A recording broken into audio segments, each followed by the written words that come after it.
교동문 67번 잠언 3장 말씀을 교독하겠습니다. 지혜를 얻은 자와 명철을 얻은 자는 복이 있나니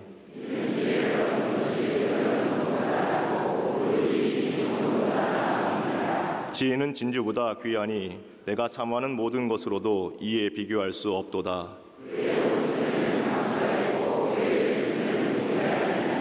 그 길은 즐거운 길이요 그의 지름길은 다 평강이니라.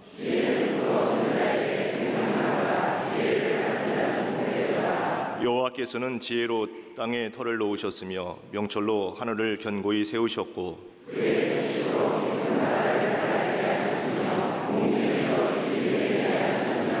내 아들아 완전한 지혜와 근신을 지키고 이것들이 내 눈 앞에서 떠나지 말게 하라.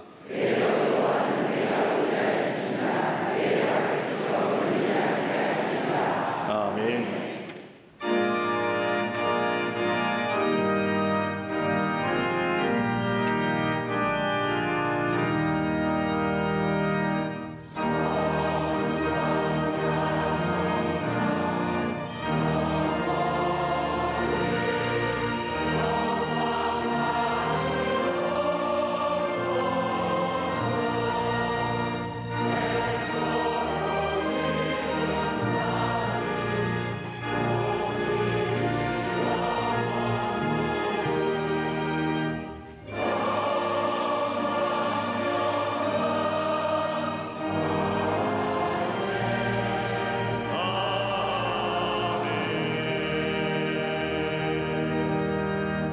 전능하사 천지를 만드신 하나님 아버지를 내가 믿사오며 그 외아들 우리 주 예수 그리스도를 믿사오니 이는 성령으로 잉태하사 동정녀 마리아에게 나시고 본디오 빌라도에게 고난을 받으사 십자가에 못 박혀 죽으시고 장사한 지 사흘 만에 죽은 자 가운데서 다시 살아나시며 하늘에 오르사 전능하신 하나님 우편에 앉아 계시다가 저리로서 산자와 죽은 자를 심판하러 오시리라. 성령을 믿사오며 거룩한 공회와 성도가 서로 교통하는 것과 죄를 사하여 주시는 것과 몸이 다시 사는 것과 영원히 사는 것을 믿사옵나이다. 아멘.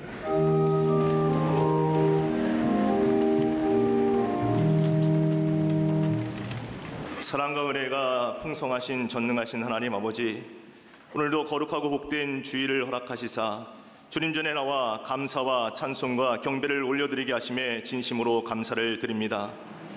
주님 전에 불림받아 예배드리는 모든 이들에게 때를 따라 도우시는 풍성한 은혜로 허락하여 주시옵소서. 지난 한 주간의 삶을 돌아볼 때 구원은 받았지만 참된 기쁨이 없고 주님의 자녀가 되었지만 자녀답게 살지 못했음을 고백합니다. 늘 염려와 근심으로 옛사람의 속성을 벗지 못하고 보이는 땅의 것을 추구하며 살아온 불신앙의 삶을 회개하오니 용서하여 주시옵소서. 주의 보혈의 능력으로 거룩한 예배자로 부름받은 온 성도들이 정결하게 되어 감사와 기쁨이 충만한 예배 되게 하여 주시옵소서. 역사의 주관자가 되시는 하나님 아버지, 나라의 위기 가운데 한국교회가 구국기도의 재단을 쌓게 하시며 겸손히 주님의 인도하심만을 기다리며 간절히 회개하고 부르짖을 때 모든 환난에서 건지시는 주님의 인도하심을 온전히 경험하게 하옵소서. 대통령을 비롯한 모든 정당과 정치인, 언론과 기업이 우국충정의 일념으로 나라를 섬기게 하시며 하나님의 뜻에 합한 일꾼들을 세워주시사 성경적 가치관에 합당한 정책들이 세워지며 집행되게 하시사 더욱 발전하는 대한민국의 새로운 토대가 굳건히 마련되게 하여 주시옵소서. 범람하는 거짓 신앙과 이단의 도전, 밀려드는 이슬람의 세력 앞에서 한국교회가 절대복음의 능력으로 승리하여 순전한 믿음을 지켜내게 하시사 시대와 민족 앞에서 이웃의 아픔을 함께하는 선한 사마리아인의 역할을 온전히 감당케 하여 주시옵소서. 복음의 물맷돌로 광림의 재단을 사용하시는 하나님 아버지, 경건한 레위 지파처럼 빛과 온전함을 가슴에 품고 믿음의 선한 증거로 세상을 화평케 하는 교회로 삼아주시니 감사를 드립니다. 광림의 재단에 주신 시대적 소명 앞에 온 교회가 일치된 순종으로 하나 되어 다윗의 물맷돌처럼 오직 복음의 능력으로 세상을 돌파하며 모세의 지팡이처럼 눈앞의 홍해를 가르는 기적과 같은 부흥의 역사가 이루어지게 하여 주시옵소서. 모든 부서와 기관, 속회와 선교회가 하나님을 향해 자라가는 은혜를 맛보는 생명과 거룩의 저수지가 되게 하여 주시옵소서. 교회 학교와 샤이닝 키즈, 샤이닝 스쿨, 샤이닝 유스, 또 사랑부와 청년 선교국, 청량연무가 말씀과 기도에 더욱 힘써 예수 그리스도와 더 깊은 교제를 나누며 영적 성숙을 경험하는 믿음의 진원지가 되게 하여 주시옵소서. 야곱처럼 믿음의 영권을 계승하는 샘 곁에 무성한 가지처럼 형통하며 가면 갈수록 끝이 더 좋은 은혜를 누리게 하여 주시옵소서. 오늘 세례를 받는 유아들과 그 부모들이 주님께서 꿈꾸게 하신 거룩한 비전을 향해 나아가게 하시사 은혜의 새날이 열려 평생토록 기도의 용사 참된 예배자로 살아가게 하여 주시옵소서.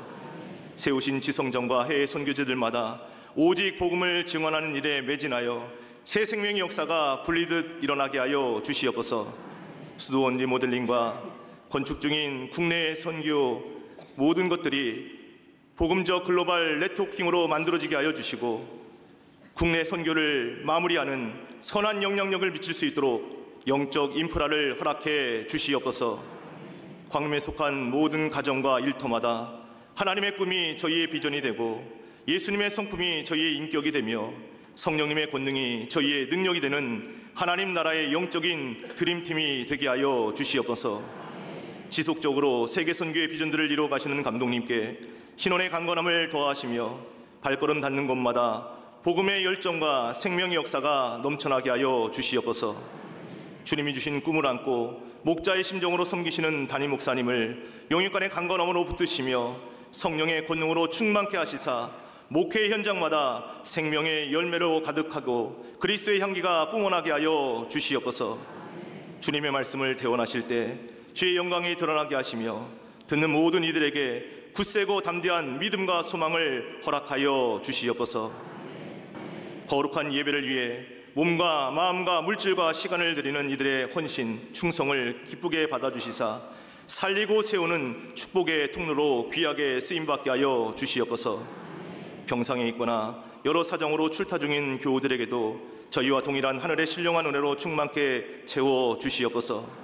주님의 신령한 임재를 찬양으로 화답하는 갈릴리 성가대와 오케스트라의 찬양을 기뻐 받아주시며 찬양이 울려 퍼질 때 잠자는 영혼이 깨어나는 영적인 떨림을 체험하는 은혜의 시간 되게 하여 주시옵소서. 오늘도 저희 예배를 기뻐 받아주시는 우리 주님 예수 그리스도의 이름으로 감사하며 간절히 기도드리옵나이다. 아멘.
우리는 인생은 어떻게 보면 커다란 사건에 대한 결단이 우리의 인생을 결정되는 것이 아니라 작은 사건, 소소한 사건에 대한 결단이 우리의 인생을 결정짓는다고 해도 과언이 아닙니다.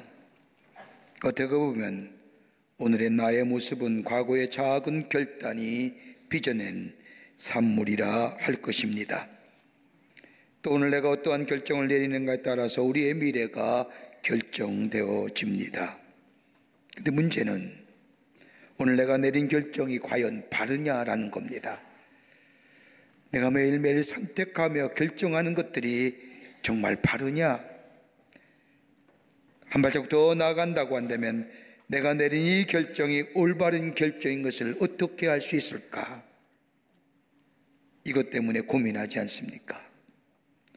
어떤 사건이나 문제가 있어 결단한 시간이 다가오면 이것 때문에 고민하고 이것 때문에 혼란하고 더 나아가 고독감에 쌓이는 것을 보게 됩니다.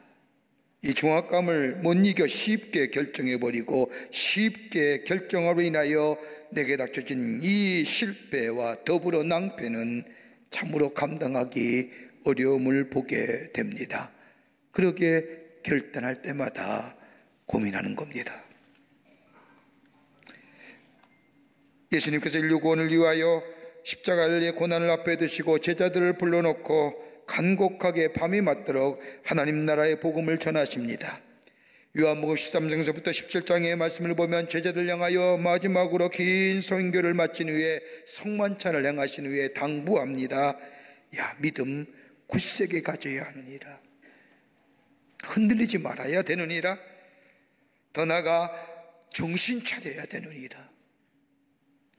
경고의 말씀도 마다하지 않습니다. 마지막 시간이 점점점 가까움을 아셨던 예수님은 그러기에 마지막까지 사랑하는 제자들에게 하나님 나라의 복음을 가르치십니다. 그런데 막상 제자들은 예수님이 마지막임을 알지 못합니다. 깨닫지도 못합니다. 마지막으로 말씀하시는데도 알지 못합니다. 이러한 때 예수님께서 제자들에게 너희가 다 나를 버리리라. 그럴지라도 내가 살아난 후에 저 너희보다 먼저 갈릴리에 가니라 말씀하십니다. 이 말은 베드로가 무슨 말씀입니까?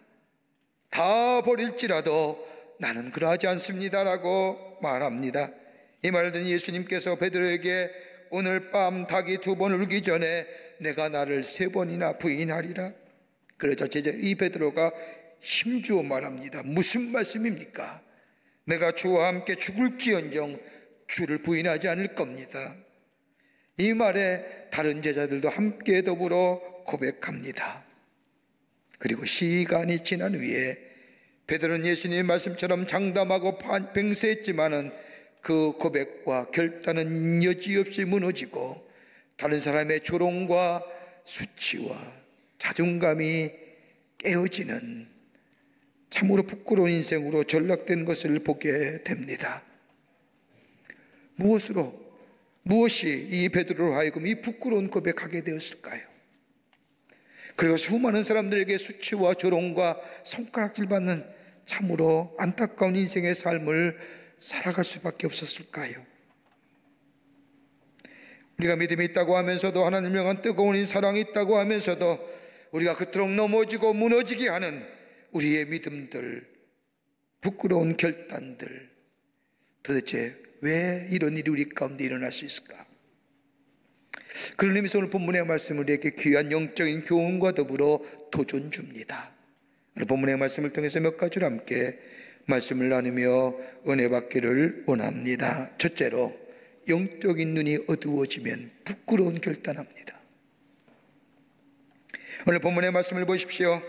예수님은 하나님의 계시적 사건 인류 구원을 위하여 구속의 사랑을 이루시기 위해서 십자가를 지셔야 함을 말씀합니다.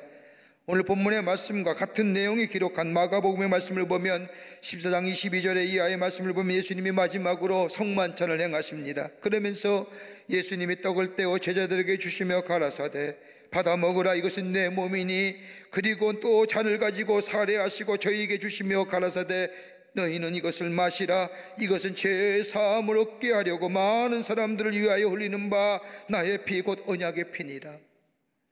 마지막 선망찬을 행하십니다. 그리고 예수님의 죽으심에 대하여 말씀하십니다. 한번 생각해 보십시오. 적어도 예수님이 말씀하시는 빵과 포도주를 내밀면서 이것은 내 몸이고 이것은 내 피근이야 라고 정도 말씀하셨다고 하면, 적어도 3년 동안 예수님과 함께 했던 제자들이라고 하면 이 정도의 말씀은 알아들었을 겁니다. 이해해야 될 것입니다. 예수님과 함께 다니면서 예수님은 죽음에 관하여 수없이 말씀하셨습니다. 인류를 향한 하나님의 사랑, 인류의 죄를 위하여 구원하시기 위해서 죽으셔야 한다는 것. 그런데 오늘 베드로의 모습을 가만히 보십시오. 뭐라고 말을 합니까? 안 됩니다. 죽으면 안 됩니다. 더 나아가 다른 사람이 다 떠날지라도 나만은 떠나지 않겠습니다. 다른 말로 말하면 죽으시면 안 됩니다. 죽이면 절대로 안 됩니다. 여러분, 이런 분수가 어디 있습니까? 3년 동안 예수님을 따라다니면서 배우고 익혔고 경험하였던 그 고백들, 저 가이사라 빌립보에서 주님을 향하여 주는 그리스도시요 구원자 되십니다, 당신만이 우리의 구원이 되십니다, 당신만이 나의 주인이 되십니다라고 고백했던 그 고백은 어디 간 겁니까?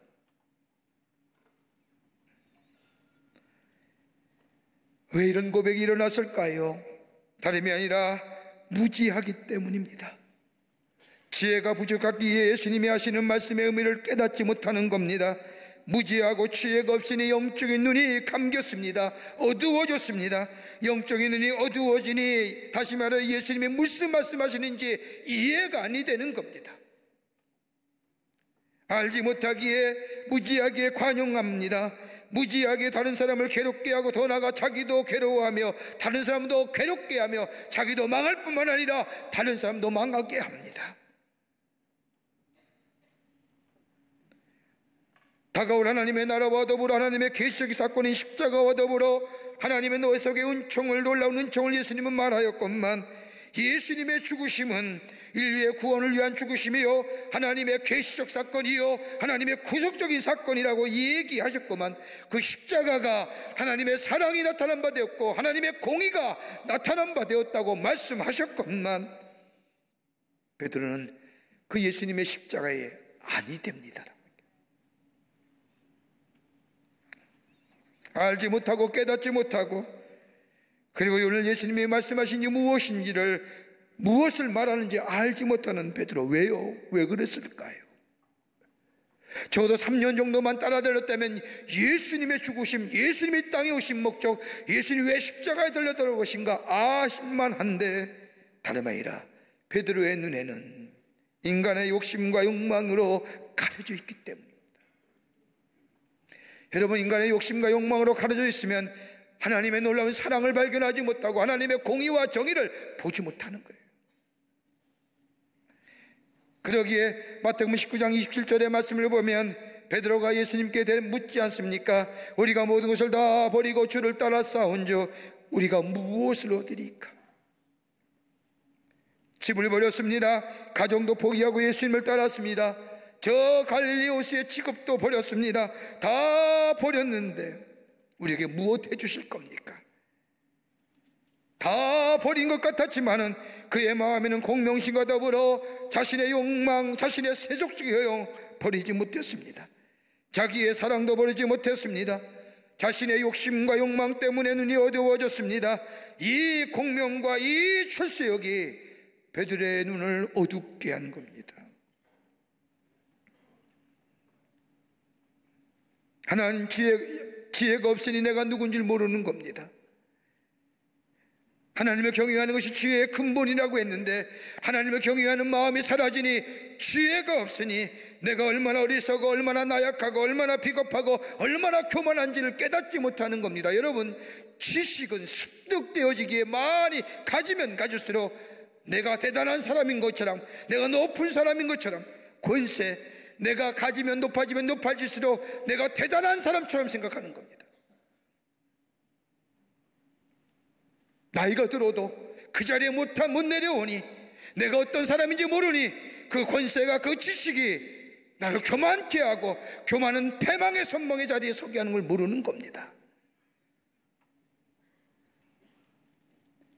지혜는 습득되어지는 것이 아닙니다. 하나님이 주시는 위로부터 지으시는 겁니다. 하나님을 경외할 때에 그 지혜가 내게 있어집니다. 그 지혜는 내가 어떤 존재인지, 내가 어떤 사람인지, 내가 얼마나 나약하고 얼마나 비겁한 존재인지 깨닫게 합니다. 그 지혜가 있을 때에 겸손해지는 겁니다. 그 지혜가 있을 때에 낮은 자리에 설 수 있는 겁니다. 아무리 섬김하지만은 이 지혜 없이는 낮아짐의 자리에, 섬김의 자리에 설 수 없습니다. 하나님을 경외하는 것이 지혜의 근본이거늘 알아버려요. 여러분, 구약 성서에 나온 이스라엘 백성을 보십시오. 이스라엘 백성 되게 했던 것이 무엇입니까? 하나님을 경외하는 신앙이었습니다. 하나님을 경외하는 신앙이 이스라엘 백성을 만든 겁니다. 그런데 하나님을 경외하는 신앙이 무너졌을 때에 하나님을 만홀히 여깁니다. 하나님을 경히 여깁니다. 하나님과의 관계가 무너지니, 영적인 교제가 무너지니, 거기에 경건성이 무너지고, 경건성이 무너지니 도덕성이 무너지고, 도덕성이 무너지니 인간성이 무너지고, 인격이 파탄되는 겁니다. 우리 사회 지금 그렇지 않습니까? 하나님과 관계가 없는 이유, 제가 아무리 많이 배웠고 많이 알면 뭐합니까? 그 안에 도덕성이 무너지고, 그 안에 경건성이 무너지고, 인간성이 무너지고, 인격성이 무너져 내려가는 거 아닙니까? 부끄러운 삶 되는 거죠.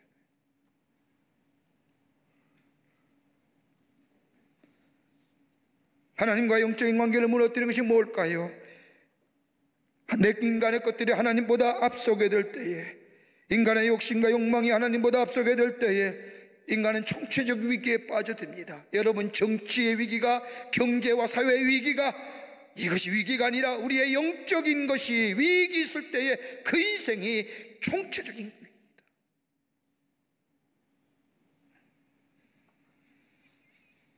하나님과 영적인 관계가 무너진 이 베드로 옆에 예수님이 계십니다. 예수님이 옆에 계십니다.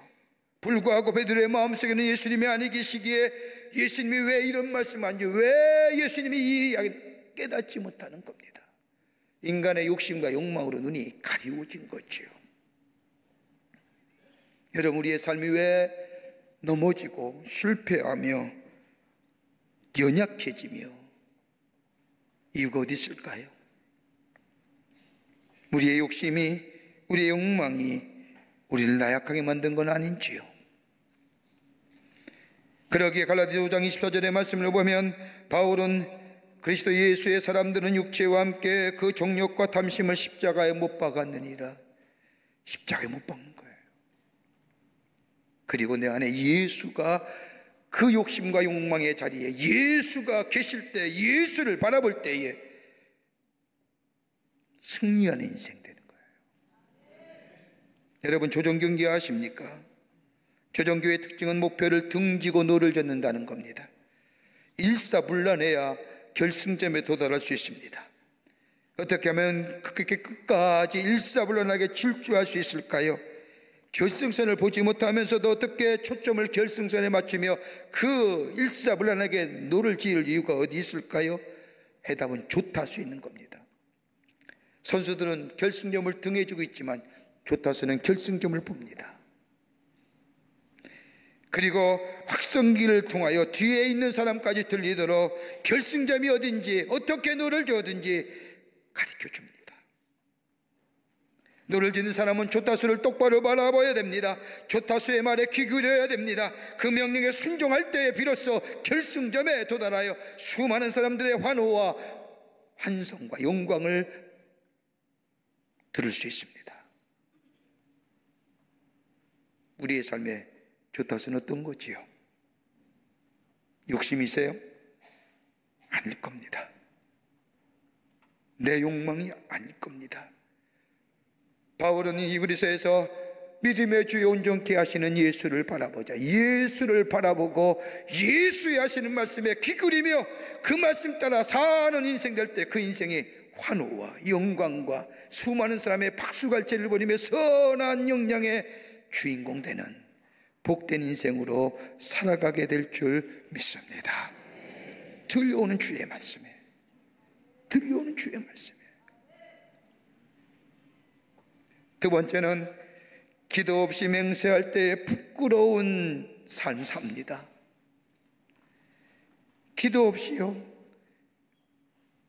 기도 많이 하고 하나님과의 관계에서, 하나님과 나와의 관계에서 결심해야 하는데, 그리고 기도하면서 있어야 그 결심이 지켜나갈 수 있는 건데, 오늘 베드로의 모습을 보십시오. 영적인 눈이 어두워지니 예수님의 말씀이 무슨 말씀인지 알 수가 없지요. 그러기에 아무런 생각 없이 결단하고 맙니다. 여러분, 2001년인가요? 우리나라에서 베스트셀러가 되었던 책 가운데 최고 경영자 예수, 최고 CEO 예수란 책이 있습니다. 리더십에 관한 책인데, 이 책은 광고회사를 경영하는 로라 베스 존슨이라고 하는 여사가 쓴 책입니다. 성경에 나타난 예수님의 모습을 쭉 연구하면서 예수님의 리더십이 도대체 어떤 것일까 연구해 봤더니 무려 85가지의 예수님에 관한 리더십이 나왔습니다. 예수님은 진실한 미덕인 자기중심이 확실했던 사람이고, 솔선수범했던 분이고, 사명감에 충실했던 분이고, 다른 사람의 의견에 귀 기울였던 분이고, 이렇게 85가지의 예수님의 리더십을 얘기한 후에 결론적으로 그보다 가장 중요한 것이 있었는데, 다름 아닌 우리 예수님은 어떤 일을 하시기 전에 기도하셨다. 그리고 기도로 마치셨다라고 하는 거예요. 기도로 시작하고 기도로 마치셨다는 겁니다. 여러분, 예수님의 공생의 시작도 광야의 40일에 기도하심으로 시작했습니다. 그리고 예수님의 마지막도 기도하심으로 마치시며 십자가를 지셨습니다. 그것이 겟세마네 기도입니다.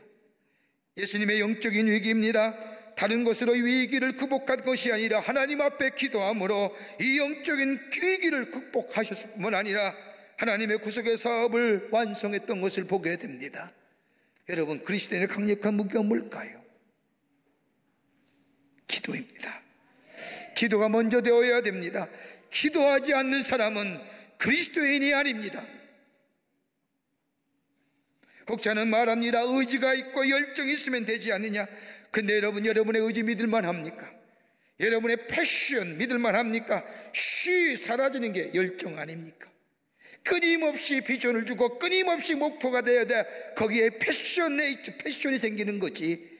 그냥 가만히 있었어야 패션이 사람 되는 거 아닙니다. 그런데 그 끊임없는 목표와 끊임없는 내 안에 주는 목적을 어디다 가져올 겁니까? 여러분, 아내에 대한 변함없는 사랑 갖고 계십니까? 남편에 대해서 변함없이 사랑하십니까? 웃으시는데 웃는 건 뭔가 문제가 있는 겁니다. 여러분, 남편을 위해 기도해 보신 적 계십니까? 간절한 마음으로, 아내를 위하여 간절한 마음으로 기도해 보신 적 계십니까? 아내를 향한 간절한 기도와 남편을 향한 간절한 기도가 있을 때에 그 사랑은 지속되어지는 겁니다. 기도할 때예요. 요즘 황혼이 늙어서 이혼하시는 분들이, 나이 드셔서 이혼하시는 분이 많다고 하는데, 여러분, 남편을 위해 기도해 보세요. 아내를 위해 기도하세요. 기도하게 될 때에 기도에 임해야 되지 않고는, 기도에서 사랑의 영을 받지 않고는 사랑하기가 쉽지 않습니다. 자기 의의를 믿고 자기의 결심을 믿고 자기를 의의를 믿는다는 것만큼 어리석은 일이 어디 있습니까? 내 의지와 내 굳은 결심 가지고 되는 것이 아닙니다. 기도할 때에 승리의 비결이 있습니다. 예수님 가만히 보십시오.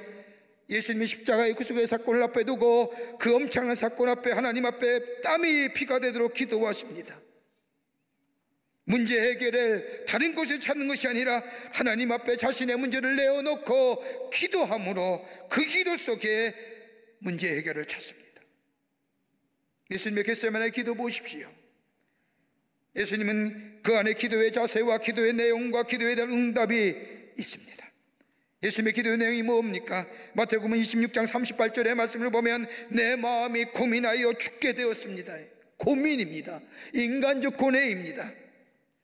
여러분, 예수님의 인간적 고민이 여러분 단순히 짧은 33년의 생애를 사신 것에 대한 미련과 회한과 그런 차원의 고민이었을까요? 이미 예수님은 인류의 구원을 위해서 속죄제물이 되시기로 결단하셨습니다. 속죄제물이 되어야 한다는 것 수차례 제자들에게 말씀했습니다. 그런데 무슨 고민일까요? 인간 조건애가 무엇일까요? 다름이 아니라 그 예수님이 가졌던 인간 조건에는 하나님의 뜻과 내 뜻의 대립입니다. 이미 죽는 것 기정사실입니다. 십자가에 죽어야 됩니다. 그런데 예수님은 뭐예요? 예수님의 방법, 예수님의 생각, 뜻과 하나님의 뜻과 대립인 거예요. 그러기에 핫수만이 같다면 이 잔을 내게서 무너가게 하시고, 십자가에 달려 돌아가신 것은 분명한 하나님의 사랑을 십자가를 통하여 우리에게 나타나신 받은 겁니다. 문제는 뭐예요? 현실에 있어서의 방법의 문제입니다. 시간의 문제입니다. 예수님의 고민은 과정을 문제 삼고 타이밍에 문제가 있으며 더 나아가 방법에 문제가 있다는 겁니다. 나의 뜻과 하나님의 뜻을 대립시켜 가장 중요한 십자가의 사건을 그에 대하여 고민하는 게 아닙니다. 우린 기도하잖아요. 하나님 앞에 우리의 소원과 우리의 간절한 마음을 가지고 기도합니다. 우리의 모든 바람은 내 기도가 하나도 삭감 없이 그대로 하나님 앞에 올라가서 하나님을 거쳐서 하나님의 권능과 하나님의 역사함에 그대로 요구 없이 내 삶 속에 떨어지길 기도하잖아요. 그 기도가 응답이 안 되면 하나님 왜 이렇게 얘기하잖아요. 아니라는 거예요. 그 다음에 보십시오. 예수님이 이 문제에 대하여 기도할 때 하나님이 응답하셨나요? 사복음서에 아무리 찾아봐도 우리 하나님이 예수님의 기도에 응답했다는 얘기 없습니다. 여러분, 침묵하시는 하나님입니다. 이 침묵은 부정일까요? 여러분의 자녀가 여러분에게 무엇인가 요구하고 무엇인가 바람이 있을 때 부모로서 어떻게 얘기하십니까? 여러분의 마음에 딱히 맞지는 않습니다. 마음에 들지는 않습니다. 그러면 말하지 않지요. 그래 우리 자녀는 어떨까요? 딱히 마음에 들지 않지만 방법은 틀리지만 그건 해야 되는 거리에 우리 잘 합니다.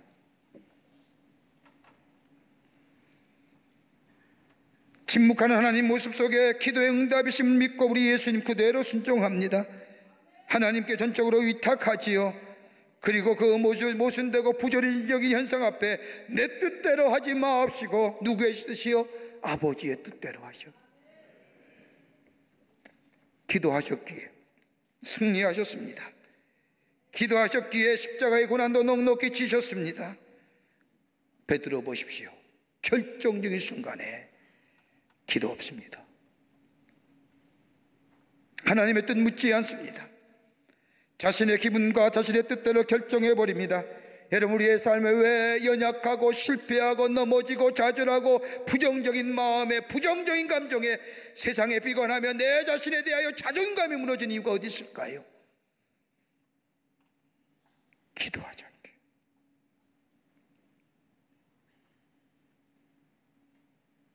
기도하는 겁니다. 하나님 앞에 먼저 묻는 겁니다. 내 힘이대로 내 뜻대로 내 마음에 정한 대로 내려가면 저 다윗처럼 치욕과 불명예와 많은 사람에게 조롱거리가 되지만 하나님 앞에 묻고 내가 올라가야 됩니까? 내려가야 됩니까? 묻고 기도하며 살아가는 인생 될 때 그 인생이 아무리 삶의 여정과 환경이 어렵다 할지라도 하나님은 그의 삶에 기도에 응답하셔서 존귀한 자로 세워질 뿐만 아니라 선한 영향의 주인공 되게 하십니다. 기도하며 사셔야 됩니다. 묻고 사셔야 됩니다. 끝으로 헌신이 결여된 고백에 부끄러운 인생 됩니다. 적어도 예수님을 따르는 비상한 각오가 필요합니다. 예수님을 사랑한다면 사랑하는 자를 위한 희생이 있어야 되는 것처럼 희생 없이 이 베드로는 영광만 생각합니다. 내 욕심이 비워져야 됩니다. 세상을 사랑하는 마음이 버려져야 됩니다. 깊이 뿌리 박고 있는 내 정욕과 욕심도 내려줘야 되고 내 생명조차도 주님께 맡기며 주의 인도하심을 따라 십자가를 질 수 있는 인생 될 때 그 인생이 복되고 귀한 인생 됩니다. 여러분 보세요. 에베소장 22절의 말씀을 보면 너희는 유혹의 욕심을 따라 썩어져가는 구습을 쫓는 옛사람을 벗어버리라고 했는데 베드로는 그대로 그 마음속에 욕심이, 욕망이 가득 찬 겁니다. 자기 목숨을 얻는 자는 잃을 것이요 나를 위하여 목숨을 잃은 자는 얻으리라고 했는데, 이 베드로는 자기 목숨에 대한 미련과 사랑이 남아있는 겁니다. 누구든지 나를 따르거든 자기를 부인하고 자기 십자가를 져야 된다고는 예수님의 말씀. 그러나 이 베드로는 자기 부정, 자기 부인보다는 입신의 영달과 욕심과 욕망이 가득 차 있는 겁니다. 그러니까요, 부끄러운 고백하는 겁니다. 안 됩니다. 죽으시면 안 됩니다. 나는 끝까지 따라갈 겁니다. 제자의 길일까요? 자기 입신 영달, 욕망과 욕심을 위한 길이. 그러니 부끄러운 거 되는 거예요.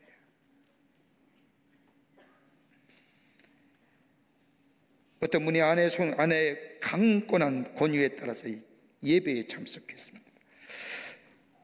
아내가 집에서 늘 찬송을 흥얼거리게, 찬송에 대한 전이해가 좀 있습니다. 아내가 가장 잘 부르는 찬송은 입으로 흥얼거리는데 주여 뜻대로 하옵소서라고 하는 찬송을 집에서나 늘 흥얼거리게, 이 남편은 그 찬송을 알고 있는데 막상 예배에 참석하니 그날따라 그 찬송을 부르는 겁니다. 얼마나 좋던지. 찬송을 따라 부르는데 3절에 와서 이 남편이 찬송이 뚝 멈춰진 겁니다. 다름이 아니라 찬송을 잘 부르다가 살든지 죽든지 뜻대로 하옵소서라고. 옆에 있던 부인이 예배를 마치고 나가면서 여보 찬송을 잘 따라 부르다가 왜 3절에 살든지 죽든지 뜻대로 하옵소서라는 곳에 왜 찬송을 멈추고 입 꽉 다물고 있었어? 라고 묻자 남편이 대답하기를, 가사가 마음에 안 들어서. 왜? 내가 예수 믿는 것은 살자고 믿는 거지 내가 죽자고 믿는 거 아니잖아.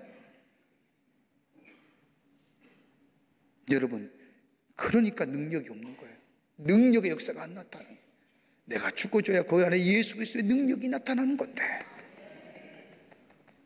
내가 죽어줘야만이 거기에 역사가 일어나는 건데, 내가 살아있으니 하나님의 역사가, 하나님의 능력이 내 안에 역사할 공간이 없는 겁니다. 하나님의 능력은 한이 없는데 내가 스스로 하나님의 능력을 한계해지는 겁니다. 그러면서 하나님의 능력이 없다고 얘기하는 겁니다.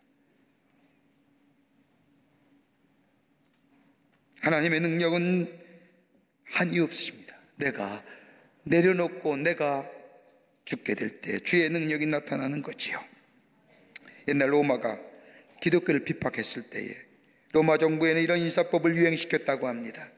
사람을 만나면 가이사는 우리의 주인입니다.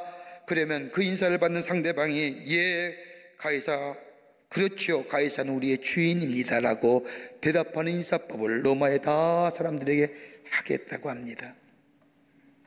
그런데 그리스도인이 그 인사를 받으면, 가이사가 우리의 주인입니다 라고 인사를 받으면 그리스도인은 이렇게 대답합니다. 아닙니다. 예수님이 우리의 주인이십니다. 그러면 그 자리에서 잡혀 순교당했답니다. 예수 믿는 건 자기에 대한 희생이죠. 내 거 꽉 쥐고는 하나님의 축복을 못 느끼고 하나님의 능력이 제한하는 겁니다. 내가 내려놓고 내 것을 내려놓고 내 희생이 있을 때 그때 주님의 능력이 내 안에 임하여 나로 하여금 존귀한 자로, 많은 사람에게 선한 영향의 주인공으로, 주께서 우리에게 약속하신 것처럼 우리의 삶이 아름답고 풍요로운 삶으로 하나님 우리에게 만들어 주십니다. 기도해야 됩니다. 기도하셔야 됩니다. 그뿐 아니라 희생이 있어야 됩니다. 주님과 깊은 영적인 교제함에 주님만이 나의 구원의 주라고 고백되어지는 그 인생이 하나님이 인도하시고 지키시고 세워주시고 선한 영향의 주인공 되게 하셔서 하나님의 살아계심을 증거하는 복된 인생으로 세워주실 줄 믿습니다. 이런 인생으로 살아가신 여러분과 저와 되시기를 주의 이름으로 축원합니다.